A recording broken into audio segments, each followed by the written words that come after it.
let us hold tight to what we have. Because Satan is after your family. Yan ang gusto ni Satanas. Ang masira ang pamilya. Kasi pag nasira ang pamilya, sira ang lahat.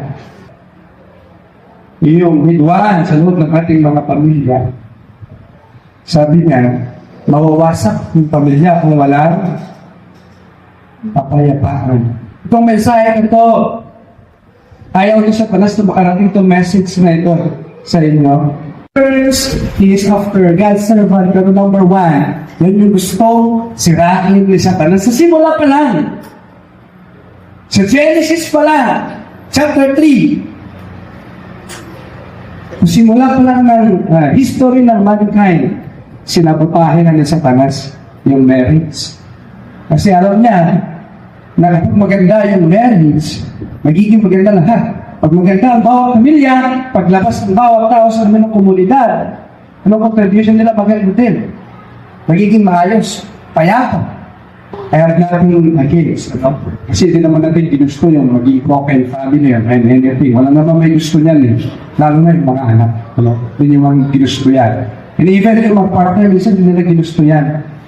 Pero sa Satanas kasi talaga mapagdil lang. No? So, mostly, yung mga troubled people, they came from broken families. They attacks the woman first. Sino yung unang inatake ni Satanas? Si Eva. Bakit hindi si Adam? They're destroying America, UN. Actually, UN, may pagkakan nito, no? Yung same-sex marriage, they want to destroy yung traditional family setup. Gusto nilang sirain yan. Yung pamilya na sinet up, yung biblical na family, ano? The purpose of marriage is procreation. Tama? Para magparami. Yan po yung purpose ng isang marriage. Para dalawang mag-asawa, magkaroon ng mga anak. Yan po yung purpose ng marriage from the beginning. Ano? Mula kay Adan at Eva. Pero yung same-sex marriage is the opposite. Pagdating sa mga ganitong bagay, let's keep it like kung ano yung design ng Panginoon, it's biblical, doon tayo. If the Bible said it's wrong, it's wrong. Sinisira rin sa Satanas. Kasi gusto niya mawala yung plano ng Panginoon, yung totoong order ng pamilya. So, this is very important. So, yun yung inaatake una ni Satanas. Marami pong mga movement na nagpo-promote dito. Again, even UN itself, yung European Unions, pinopromote nila yun. They want to destroy the traditional family. He is destroying the marriage itself. Sa panahon na yun, nakikita natin even celebrities, kahit sa atin, sa mga kaibigan natin, they are broken marriages. As number one, yan yung gusto sirain ni Satanas. Kasi pag nasira yung isang pagsama ng mag-asawa, malaki yung magiging impact sa kanilang mga magiging. I'm not against yung mga tao na nasa broken family because even my wife comes from a very broken family actually. Lumaki siya na walang mga magulang. Walang tatay, walang nanay. Women, when you begin to think you are smarter, you are in control, you are more powerful, you are the boss, you have fallen into Satan's temptation already. Ito yung pinopromote na mundo. Di ba?